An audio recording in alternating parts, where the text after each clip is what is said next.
Анашым, екеуміздің тарихымыз мен дүниеге келмей тұрып басталған.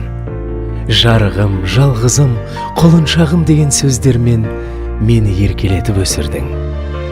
Әр басқан қадамыма қуанып, айналып толғанғаның әлі есімде.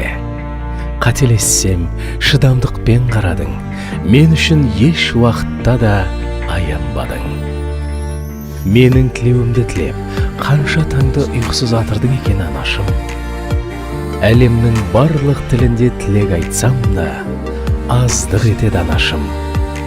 Бірақ біліп жүрші, мен сені қатты жақсы көрем.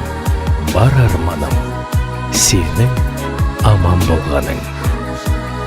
Мерекеңмен сүйікті анашым. Мен саған мәңгілік қарыздармын. Жан анашым.